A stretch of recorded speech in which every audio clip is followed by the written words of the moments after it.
Hola, hola, ¿qué tal? Buenas noches, bienvenidos nuevamente a su programa Salud en tus manos. Con nosotros está el doctor Jonathan Azrael Morán Hernández. Buenas noches, doctor, bienvenido. Hola, ¿qué tal? Muy buenas noches, doctora Georgina Larrazuri. ¿Cómo le va? Presento, el doctor es médico cirujano y homeópata, egresado de la Escuela Nacional de Medicina y Homeopatía del Instituto Politécnico Nacional.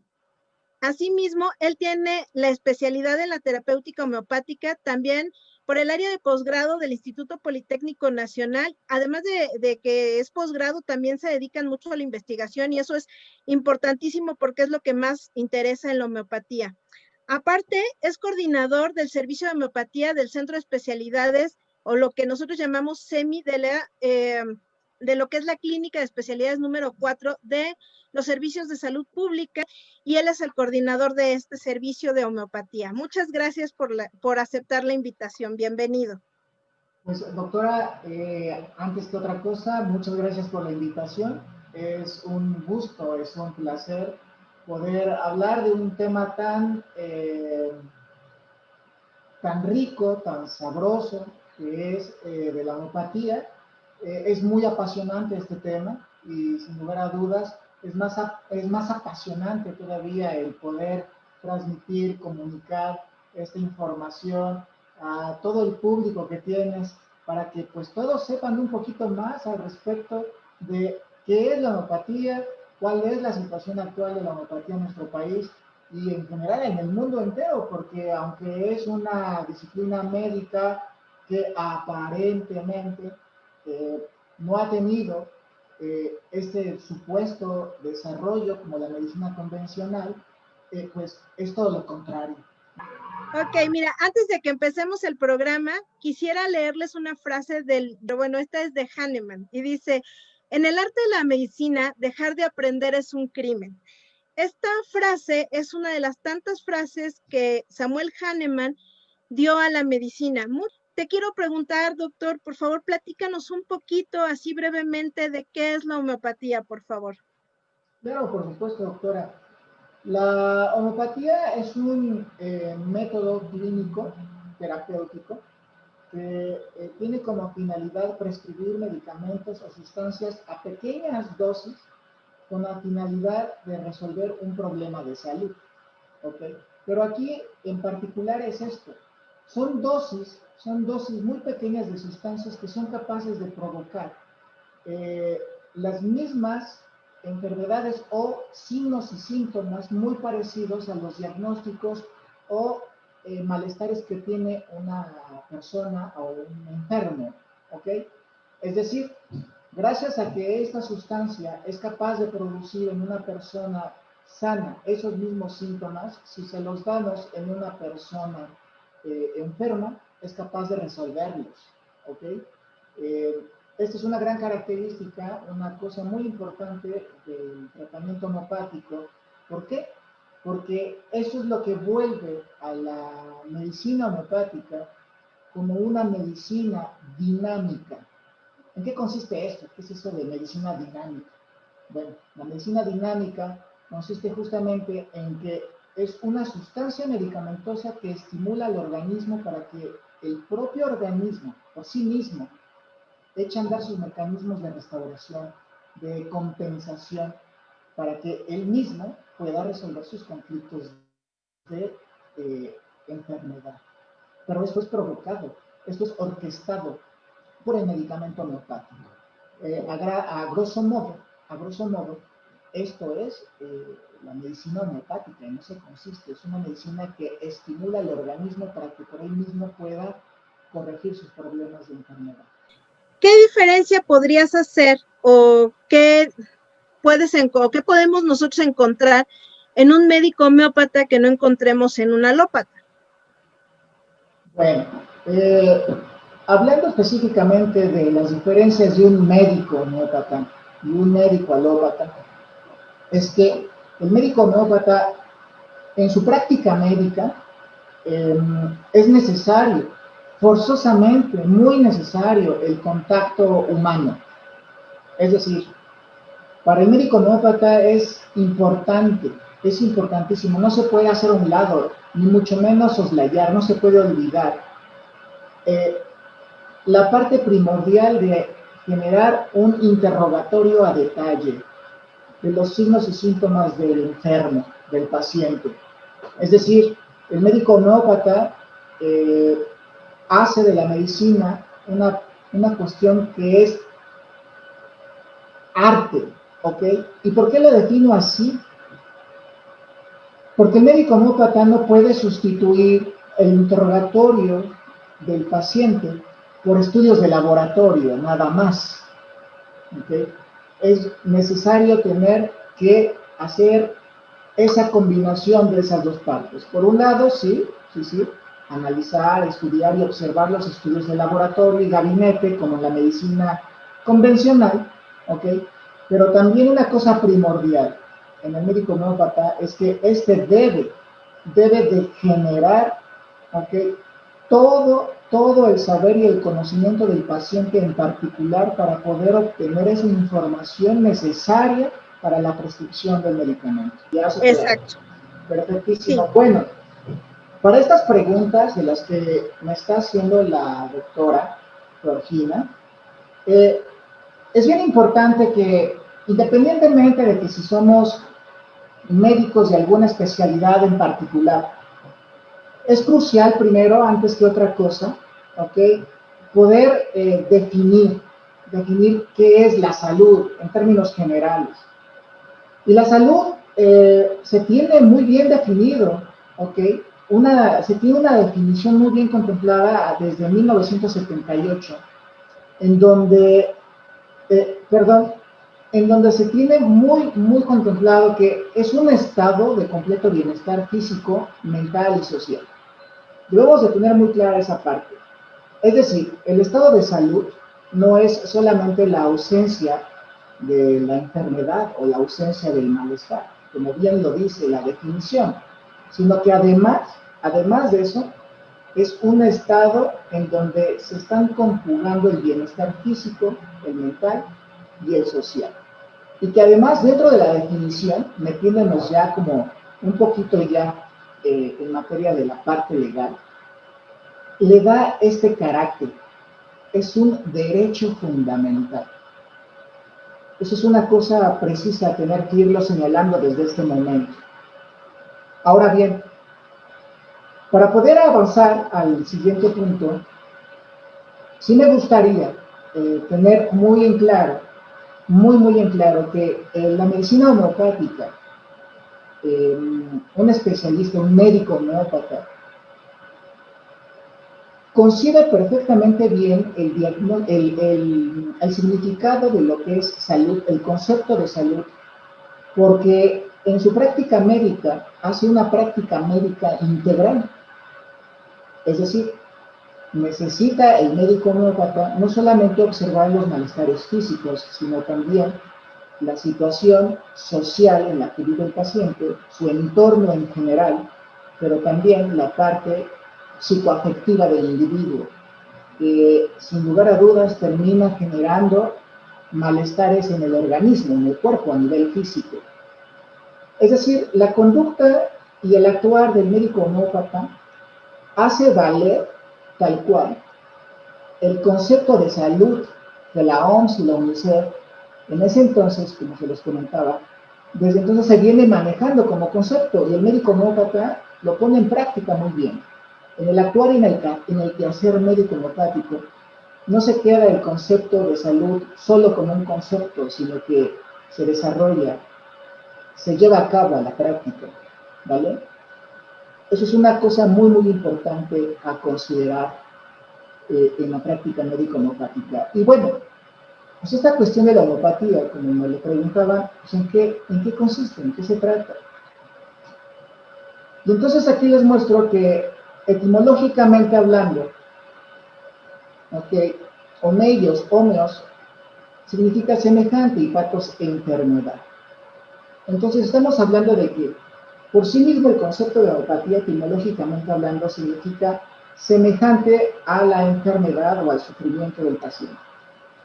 Y esto se traduce como la indicación de una sustancia medicamentosa que en una persona sana se producen síntomas parecidos a los de una persona enferma. Si tú das esa sustancia que es capaz de producir esos síntomas, si se los das a una persona enferma, la persona enferma sana puede resolver sus malestares de salud. ¿Pero por qué? Porque, como les decía, la medicina homopática es una medicina que es dinámica, orquesta, activa e incentiva los mecanismos de autorrestauración que tiene el organismo para sanar por sí mismo. En concreto es eso, ¿ok? Entonces, es importante tener en consideración que la homeopatía es una medicina dinámica y que eso es importantísimo, es decir, le da capacidades, le da una instrumentación al organismo para que él pueda solucionar sus propios problemas, y eso es de gran valor, ¿ok? Y así, muy rápido, muy breve, para los que no saben qué onda con la homeopatía, pues la homeopatía, a partir de 1810, fue que sale a la luz, ¿ok? Y pues sale a la luz en Alemania, por este doctor, Samuel Hahnemann, ¿ok? Y bueno, él fue el creador, sin embargo, pues no es el que se lleva, digamos, todos los aplausos en esta situación, en este quehacer importantísimo, porque pues existe toda una base, ¿no? Una base histórica importantísima para la creación de la homeopatía. Y es que a lo largo de la línea del tiempo, ¿ok?, se van presentando los fundamentos que le dan sostén, que le dan justificación a la homeopatía. Y que todos estos fundamentos, estos pilares, estamos hablando de 9 pilares, fueron de alguna u otra manera destacados, fueron compartidos, ¿okay?, por todos estos sujetos que aquí les estoy comentando en esta línea del tiempo. Todos ellos aportaron su granito de arena para que al final pudiera surgir con Hahnemann la homeopatía. Y es que cada uno de ellos aporta cada uno de estos pilares. Similia similibus curantur, natura morborum medicatrix, vis medicatrix natura, dinamismo vital, miasmas, experimentación pura, individualidad medicamentosa, para que al final Samuel Hahnemann, pues congregara todos esos principios y al final agregara 2 más, lo cual da como resultado todo el fundamento teórico que le da sostén a la homeopatía. ¿Okay? No me voy a meter a hablar ahorita de estas cosas porque son muy complejas y quizá cada uno amerite una plática entera, pero sí es necesario que tengan conocimiento para que todos aquellos curiosos del público pues se vayan empapando un poco y por sus propias manos vayan investigando un poquito, porque realmente créanme amigos que la homeopatía es apasionante y cada uno de estos nombres extraños que se escuchan tan raros, pues híjole, tienen un sustento, un fundamento, todo un pensamiento muy complejo, es apasionante. Cuando puedan, dense la tarea de revisar un poquito de esto, que ya en su momento hablaremos más a detalle, y que la doctora Georgina ha tenido en momentos anteriores, pues también la oportunidad de ya irlo comentando, y que, bueno, vaya, es una cosa genial. Entonces, para hablar del marco jurídico de la homeopatía, es necesario, es muy importante tener que hablar en términos generales de lo que es el marco jurídico de la medicina tradicional y complementaria e integrativa. Es necesarísimo. La situación es de que este tema en general de la medicina tradicional y complementaria, desde el aspecto o desde niveles internacionales, es que abraza este concepto a la homeopatía. La homeopatía está insertada en esta dinámica, en estos conceptos, tal cual lo atribuye, lo asigna la OMS, ¿ok? Entonces, para irnos adentrando un poquito, pues sí es importante tener que hablar un poco en términos generales de ello. Y entonces, en el sentido internacional, en el panorama internacional, sí es crucial cómo es que le da sustento a la medicina tradicional y complementaria el panorama internacional. Y es que aquí tiene mucho que ver la OMS, ¿ok? Sobre todo en la Asamblea Mundial de la Salud. Para los que no conocen de este tema, la Asamblea Mundial de la Salud, ¿ok? Es el escenario máximo en donde se toman decisiones, ¿ok? En todo tema de salud, en todo tema de salud. Y en esa asamblea, en esas reuniones generales, en donde se integran los 101 picos, ¿no? De naciones que integran a la Organización Mundial de la Salud, en donde, por cierto, pues ahí está México, pues todos estos países están ahí tomando decisiones al respecto. Y entre estas cosas, pues aunque no lo crean, entre las charlas que tienen, conclusiones y demás, pues tienen contemplado el tema de la medicina tradicional y complementaria e integrativas. ¿Ok? Esto es una situación importantísima. Y en esta tabla, lo que les muestro es que fíjense cómo desde 1969 hasta apenas el pasado 2019 han tenido en esas asambleas pláticas, temas que salen a flote muy referente al punto de la medicina tradicional y complementaria. Los documentos que aquí se ven citados son ni más ni menos que los nombres de los documentos en donde se ven los acuerdos tomados de muchos temas de salud y entre esos todo lo que tenga que ver con la medicina tradicional y complementaria. Entonces, esto, pues yo se los quiero presumir en el mejor de los sentidos. Es decir, tómenle foto o vean el video que va a compartir la doctora Landazuri y investiguen qué cosa dice cada uno de esos documentos, porque son cosas importantísimas.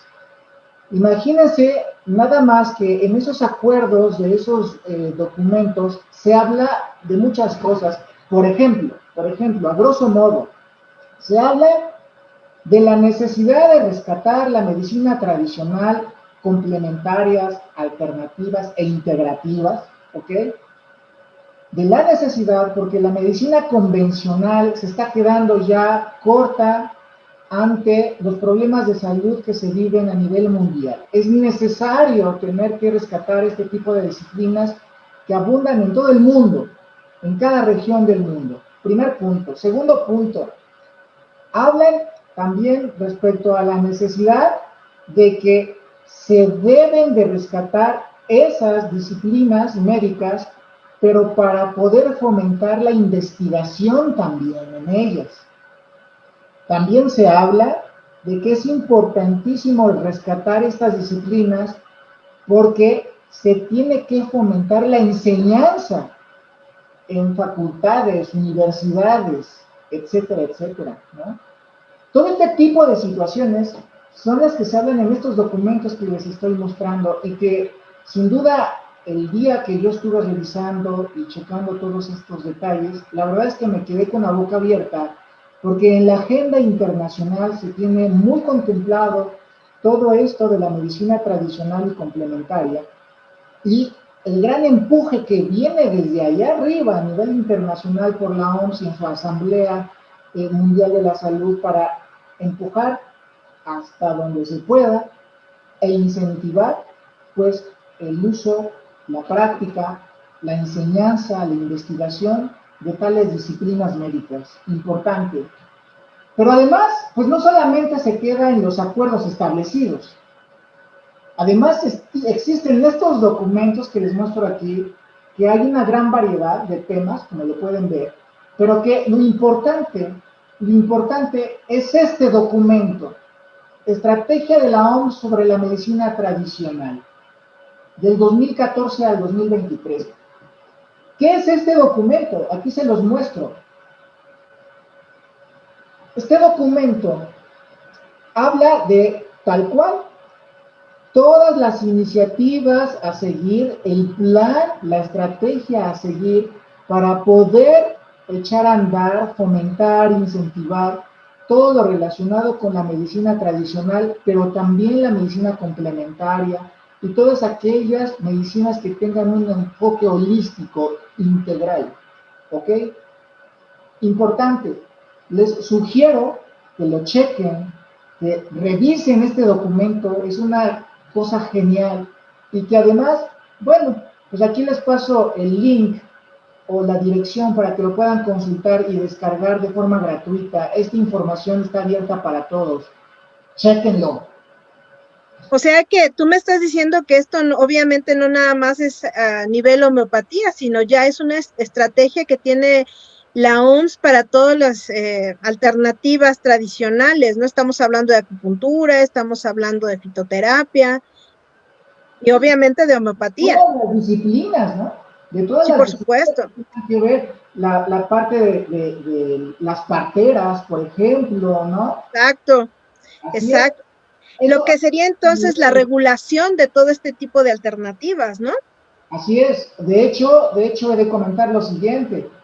Esto es lo que tiene de plan y de estrategia la OMS, pero también, por su parte, la OPS, la Organización Panamericana de la Salud, ha seguido esas directrices desde el lado de la región panamericana, por decirlo así. ¿Y cómo es que desde Chile, pasando por Argentina, y así te vas hacia el norte de América Latina hasta llegar a México, y cada país tiene algo que aportar con un recurso terapéutico distinto? Por supuesto, cada país tiene una terapia diferente. Es como, por ejemplo, en la India tenemos un auge tremendo en la homeopatía, pero también está la medicina ayurvédica, ¿no?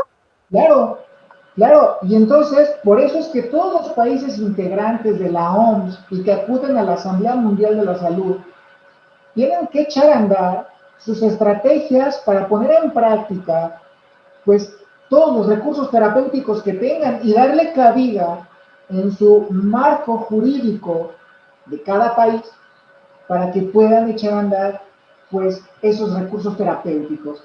Es una cosa fabulosa, es bellísima. A mí me emociona y se me enchina la piel. Yo creo que cuando todos los médicos hablamos de medicina, lo hacemos como muy apasionados, ¿no? ¿Sí? Platícanos, ¿esta es tu última diapositiva, doctor? No, hay Ah, más. ok. No, sí, síguele. Eso que les decía era nada más a nivel internacional, ¿eh? Ah, ok. Sí, bueno, de hecho, déjenme platicarles un poquito que a nivel internacional hay países que se manejan exclusivamente con hospitales homeopáticos. Tenemos el caso de Suiza, por ejemplo, ¿no? Suiza es un país que los hospitales que predominan son homeopáticos. Así como en China predominan los hospitales de acupuntura, nosotros en México tenemos también nuestro hospital de homeopatía. Así es. Nutriendo lo que dices, doctora, aportando respecto a lo que estás comentando. Hace ratito decías de la India. Para que todos lo sepan, público, curioso, la India es una cosa grandiosa. A mí me asombra la India, sobre todo por lo siguiente.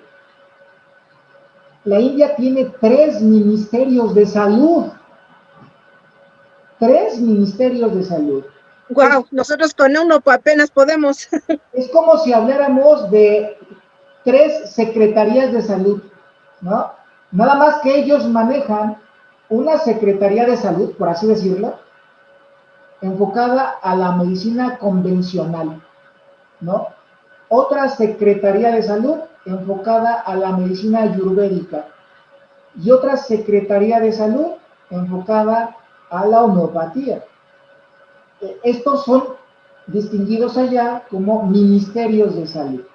¿ok? Fíjate que eso que nos platicas es muy interesante. Sin embargo, yo creo que nosotros a nivel nacional tenemos una gran ventaja. ¿Cuál? Que la Secretaría de Salud Pública ha adoptado, por llamarlo de una manera, a las medicinas tradicionales, o más bien a las alternativas, porque no es medicina, yo les platicaba que medicina solamente hay una, y a las alternativas médicas las ha adoptado y es parte del proyecto que tenemos a nivel nacional con el Centro de Especialidades SEMI, que está en la Clínica 4, del cual tú eres el coordinador.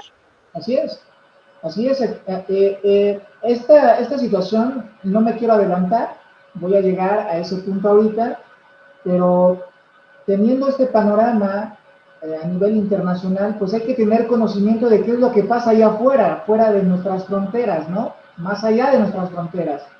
Y cómo es que, por ejemplo, regresando al punto de la India, muy breve, cómo es que el Ministerio de Homeopatía, encargado de homeopatía, pues es el que más trabaja, el que más está ocupado en la India, porque la mayoría de sus habitantes prefieren ser tratados con homeopatía.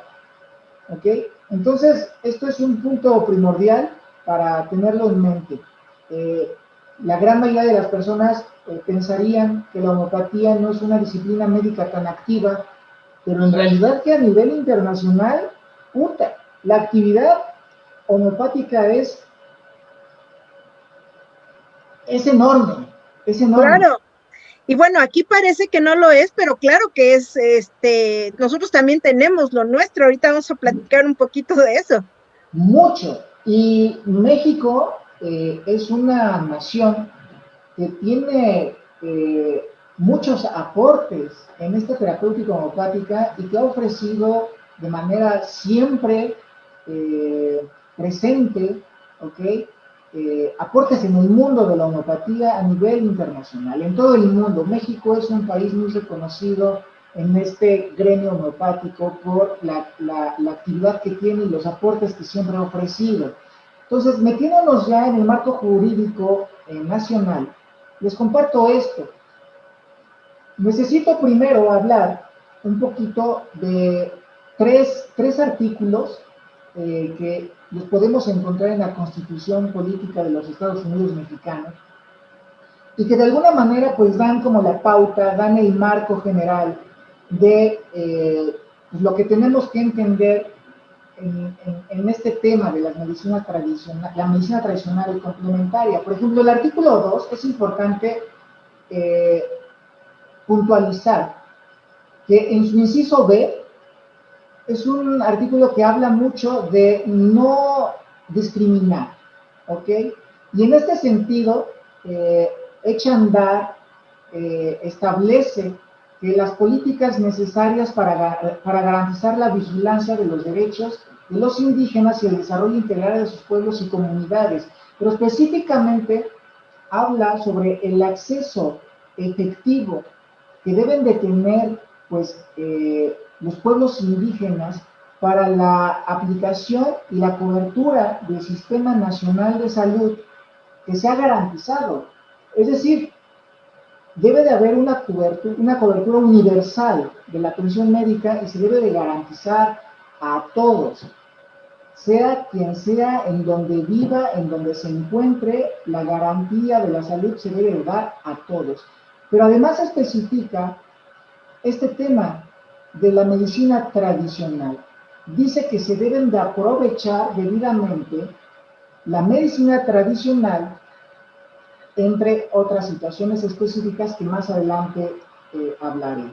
Por eso es que cito el artículo 2. El artículo 2 es importantísimo en este sentido porque no hace caso omiso de la diversidad cultural que tiene México. El artículo 4 es primordial, es preponderante, porque habla justamente del derecho a la salud. Recuerdan hace ratito que en el significado de salud, la definición de salud, también toca el tema importantísimo de lo que es, como tal, el derecho a la salud. Y el artículo 4 de la Constitución Política de los Estados Unidos Mexicanos habla justamente de eso, de que es un derecho, existe ese derecho a la protección a la salud. Y que además marco esto con línea aquí abajito, habla de términos y conceptos importantes e interesantes. El derecho a la protección a la salud, sí, pero además con el fin de garantizar la extensión progresiva, cuantitativa y cualitativa de los servicios de salud para la atención integral. Es decir, no nada más es asegurar la atención médica y mejorar por los distintos recursos o especialidades existentes, sino que se tiene que echar a andar también una mejoría en el término cualitativo. ¿Qué quiere decir eso? Que se debe de empezar a tener en las prácticas médicas una visión integral, una visión de la atención psicológica, de la atención del entorno social, la mejoría integral con una visión holística. Eso es importante, eso es fabuloso, y que el artículo 4 de la Constitución pues ya lo toca, ya lo demanda, ya lo exige, ¿ok? Importantísimo este punto del artículo 4 que todos debemos de tenerlo en consideración. Además existe este otro artículo, el 5 de la Constitución Política, en donde se habla mucho de esta cuestión. Decidí citarlo porque en muchos sentidos el gremio homeopático como especialidad médica ha sido siempre muy atacado a distintos niveles. Así es, eso lo tenemos mucho, nos atacan mucho. Muchísimo. Y entonces lo cito porque el artículo 5 habla de que ninguna persona se le podrá impedir su práctica o la decisión de la práctica profesional a la que se haya enfocado, se haya inclinado. Y no solamente la parte profesional, sino toda esta situación de la industria, comercio, trabajo, que más le acomode, ¿no? Siempre y cuando sea lícito, ¿eh? Ahí cuidado. Siempre y cuando sea lícito. Entonces, digamos entonces en este punto que el practicante de la medicina homeopática tiene toda la libertad de ejercer su práctica, pero escuchen bien, su práctica médica con un recurso terapéutico homeopático. ¿Qué quiere decir esto? Que el médico homeópata, antes de pensar en manejar en homeopatía, debe de tener conocimientos bien sólidos de medicina. Por supuesto, para que pueda saber diagnosticar, identificar. Así es.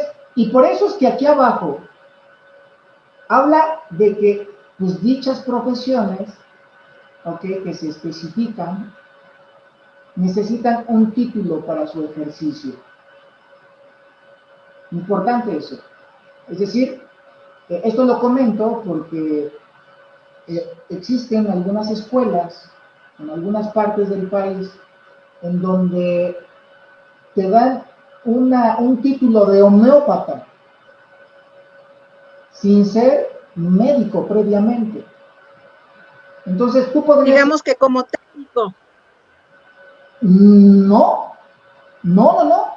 Salen como licenciados en homeopatía. Ok. Sin ser médicos. Es decir, por ejemplo, cualquier persona que tenga preparación de cualquier otro tipo, no sé, se me ocurre un maestro, se me ocurre un ingeniero en sistemas, no sé, cualquier persona con cualquier otra carrera, si decide estudiar homeopatía en esas otras escuelas, le dan el título de licenciado en homeopatía. Ok, le dan el título, más no la cédula. Le dan el título, sin embargo, esta situación puede caer en una irregularidad, porque más adelante nos vamos a dar cuenta de ciertas especificaciones que debe de tener el practicante de homeopatía. Y que aquí estoy hablando de forma adelantada, que debe de tener primero el título de médico. Debe de ser un médico.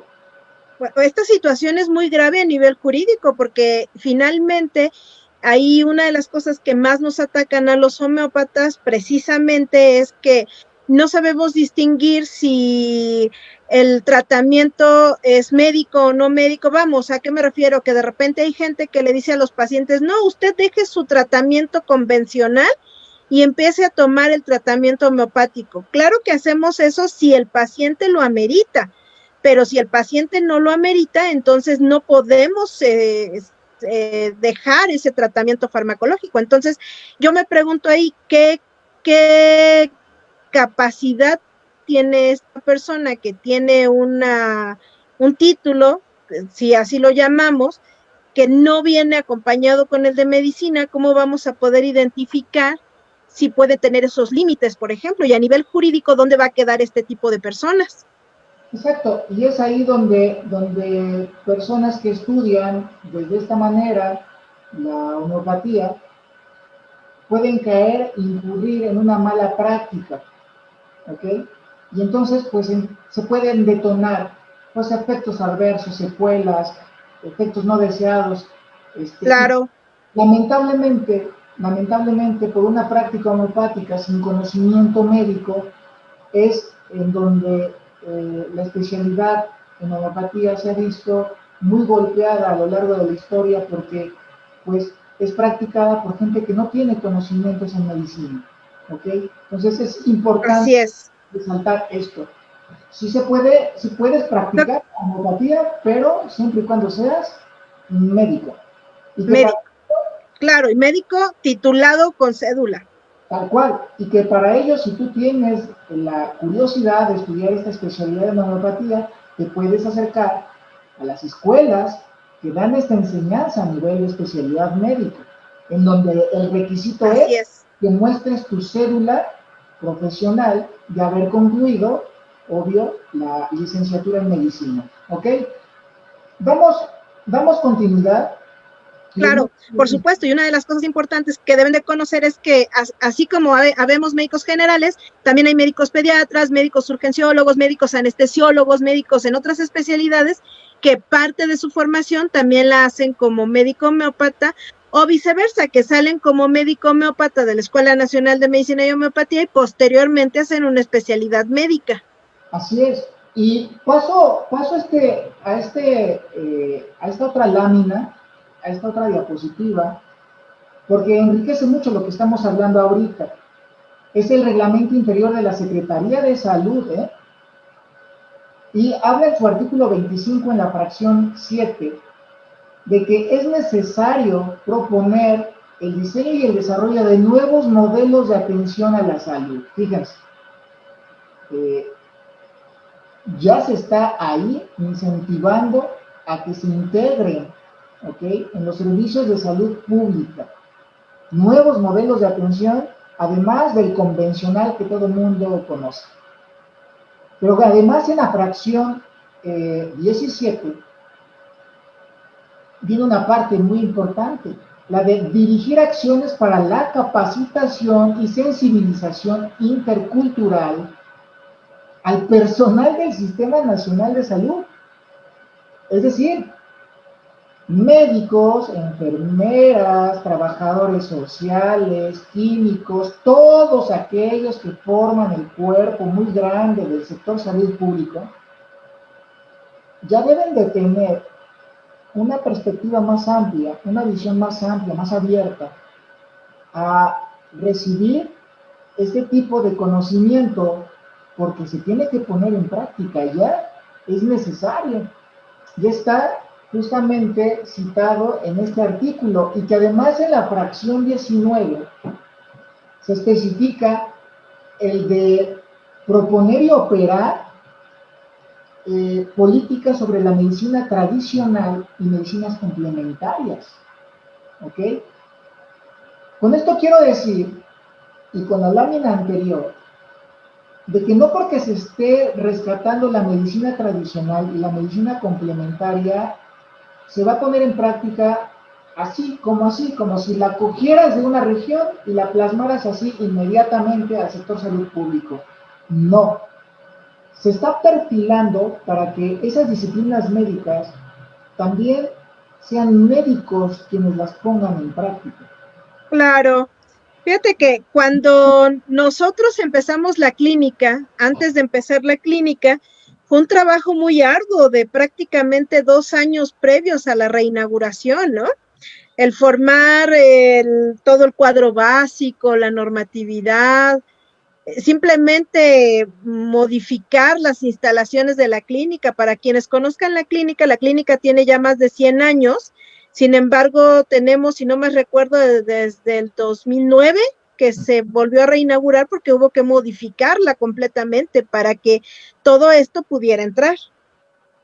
Así es. De hecho, ahorita hablas del cuadro básico, doctora, y es importante señalar que por ahí del 2015 se hizo la primera sesión del comité para la estructura del cuadro básico de medicamento homeopático, contemplado en el sector salud público. Entonces, todo se va estructurando, se va conformando de tal manera que todos los solicitantes de la terapéutica homeopática deben de tener la seguridad de que en el sector salud público, e inclusive también a nivel privado, se debe de poner en práctica de manera profesional la terapéutica homeopática. ¿Okay? Así es. Perdóname que te interrumpa un momento antes de que continuemos. Permíteme regresar un poco a los saludos, porque afortunadamente ya tenemos muchos saludos también. Saludos a Petra Camargo, a Chiquis Díaz, Esperanza González, Adolfo Mejía, Minerva Perales.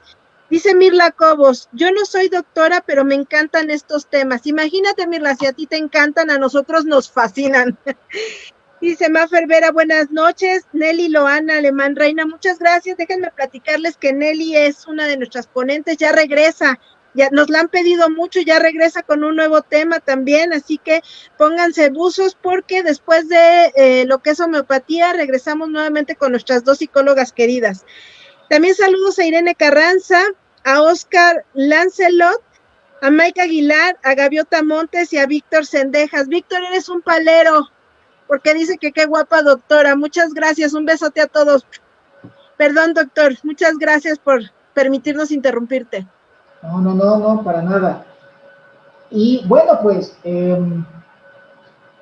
pasando a la siguiente lámina, eso era a nivel nacional, ¿no? Pero también a nivel local se ha hecho mucho.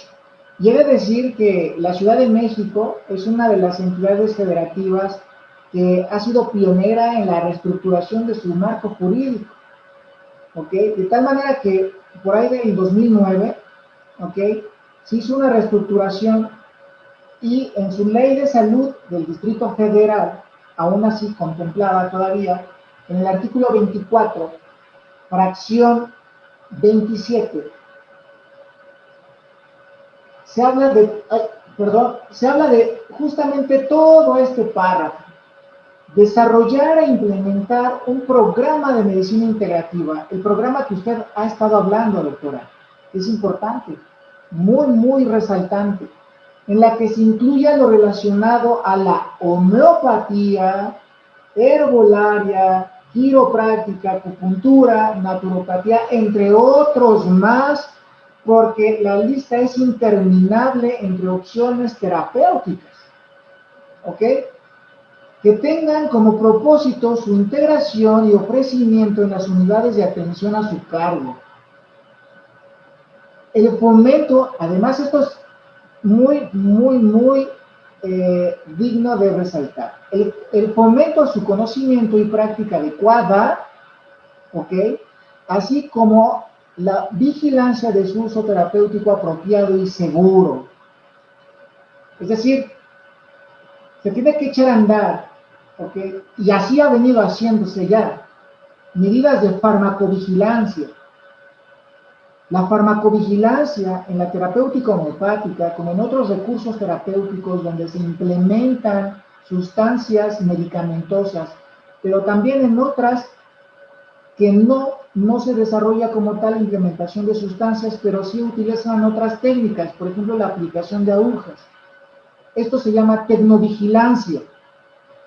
Se está normatizando, se está llevando una línea de práctica médica para disminuir en gran medida todo aquel efecto adverso, obvio, no deseado, para que entonces podamos aprovechar en gran medida pues estos recursos terapéuticos y exprimiendo su capacidad terapéutica para el beneficio de la ciudadanía.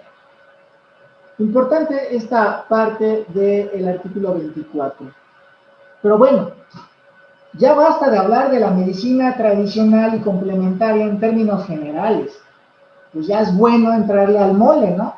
Muy importante enfocarnos a la parte jurídica de la homeopatía en México. Esto es importantísimo ya hablarlo. Y antes de hablar de la Ley General de Salud como un documento en donde están estipulados elementos cruciales, antes de eso, sí me gustaría citar algunos antecedentes históricos que le dan mucho peso, le dan mucho aporte, nutren al marco jurídico de la homeopatía en México, porque la homeopatía en México tiene una tradición, una historia muy larga, muy larga. Tan es así que imagínense que la primera concesión legal a una farmacia homeopática fue aproximadamente por ahí de 1872. Esto facilitado por el presidente Benito Juárez, ¿vale? Primer punto jurídico que nutre la parte jurídica de la homeopatía en México, desde 1872. Pero además de esto, por ahí de 1895, se hace la oficialización, ¿ok?, de la enseñanza de la homeopatía en México. Y esto, pues indicado por el general Porfirio Díaz.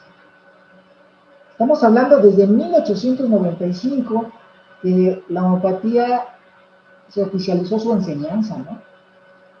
Pero además, en 1896 se introduce a la homeopatía en el sistema de salud de México, y esto indicado justamente por el general Porfirio Díaz también.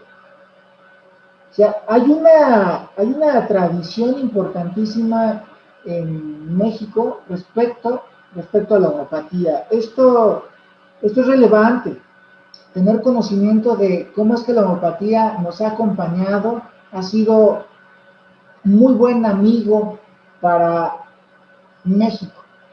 La homeopatía ha estado presente siempre en México desde entonces, 1872 aproximadamente. Y con el tiempo se ha venido nutriendo el marco jurídico de la homeopatía específicamente, ¿ok?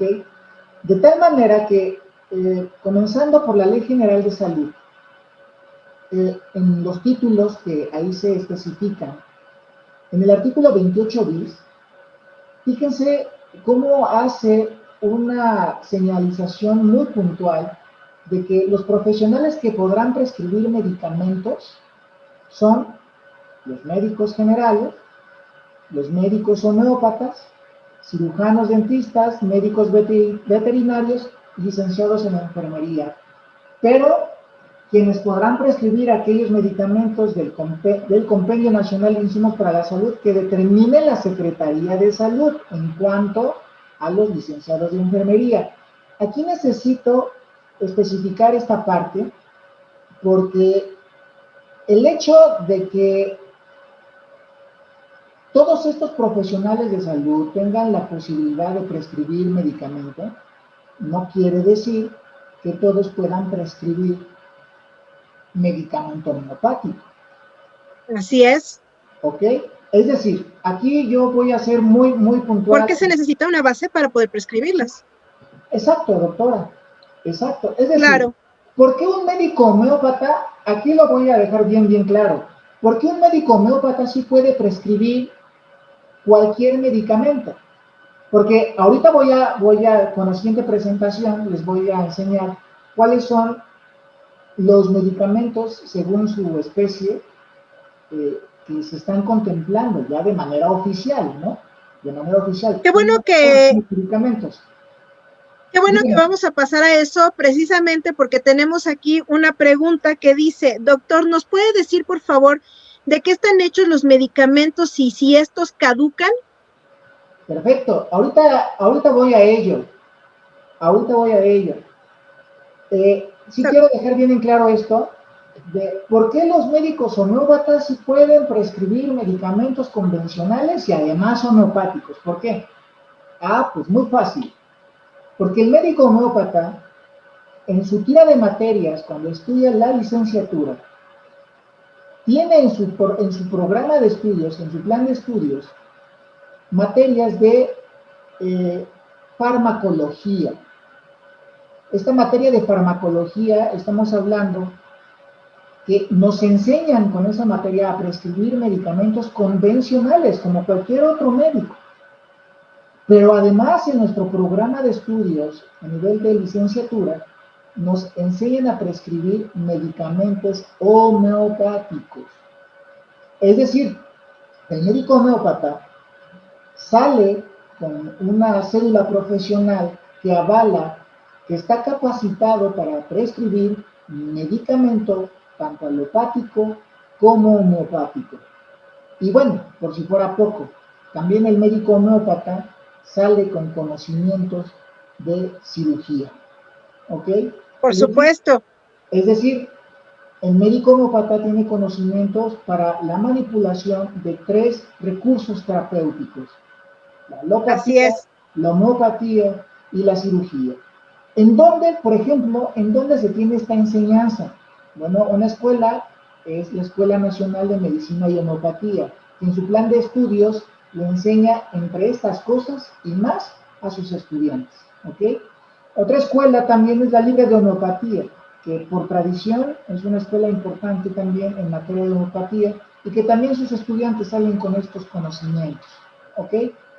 Me iba a decir algo, doctora. Que yo siempre les presumo que la Escuela Nacional de Medicina y Homeopatía fue la primera del Instituto Politécnico Nacional. De hecho, qué bueno que toque ese tema, doctora. De hecho, he de decir una cosa, nutriendo el comentario de la doctora. Estamos hablando que el Instituto Politécnico Nacional es conformado por ahí de 1936, y que justamente en las escuelas pioneras que constituyeron al Politécnico, estuvo la Escuela de Ingeniería Textil, también la Escuela de Ingeniería Mecánica, si no me recuerdo. También estuvo la Escuela de Turismo, si no mal recuerdo, y entre esas se sumó también la Escuela Nacional de Medicina y Homeopatía. En total, son 5 escuelas que fueron pioneras en la conformación, en el nacimiento del Instituto Politécnico Nacional en 1936. Doctor, déjame, te vuelvo a interrumpir porque ya se nos está acabando el tiempo, entonces sí me gustaría que le contestaras a nuestros radioescuchas estas 2 preguntas, bueno, la que ya nos acaban de hacer de qué están hechos los medicamentos, si te parece lo contestamos así de manera rápida. Sí. Y hacemos otro programa sobre las especificaciones de cómo están preparados los medicamentos homeopáticos. ¿Qué les parece? Perfecto. Entonces, Perfecto. te pido por favor. Contestando la pregunta. Doctor, no seas malito. ¿Puedes quitar ya tu presentación para que te puedan ver? Sí, claro. Sí, y ya el resto de las diapositivas, gracias. Ya el resto de las diapositivas las vamos generando posteriormente. ¿Qué te parece? Sí, está muy bien, me gusta la idea.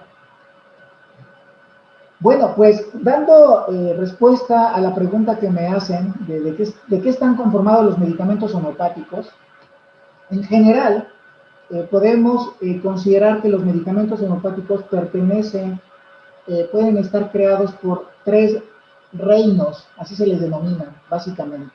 ¿Okay? pueden provenir del reino vegetal, también del reino mineral y también del reino animal. Prácticamente de toda planta, de todo mineral, de todo animal se puede producir, se puede generar un medicamento.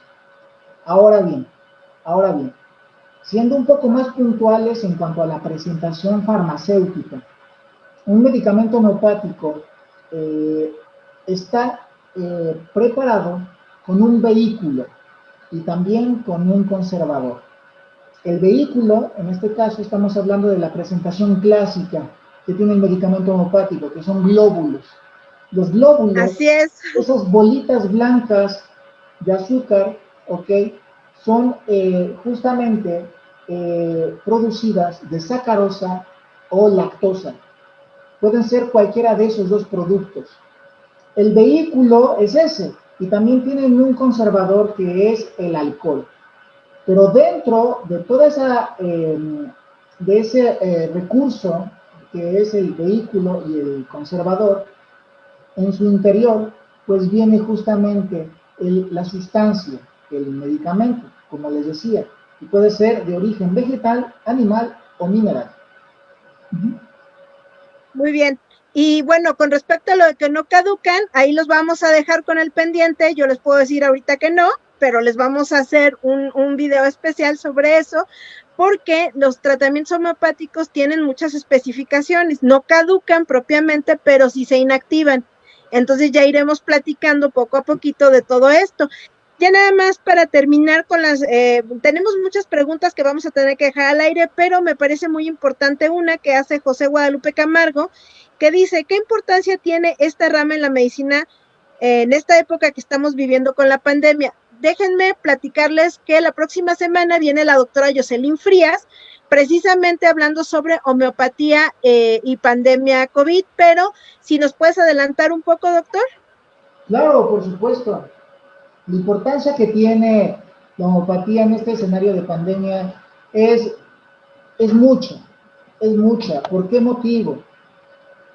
Se tiene contemplado, como ya les comentaba, que por ser el medicamento homeopático un medicamento dinámico que incentiva a tu organismo para que pueda corregir los problemas de enfermedad por sí mismo, quiere decir con ello que tú al indicar un medicamento homeopático, pues estás ayudando a que el organismo tenga esa instrumentación, esa capacidad, digamos, ese empoderamiento para que pueda resolver cualquier problema de salud, siempre y cuando el organismo se encuentre en un estado de homeostasis, en un estado de equilibrio, que se encuentre todavía saludable para tener esas capacidades de respuesta.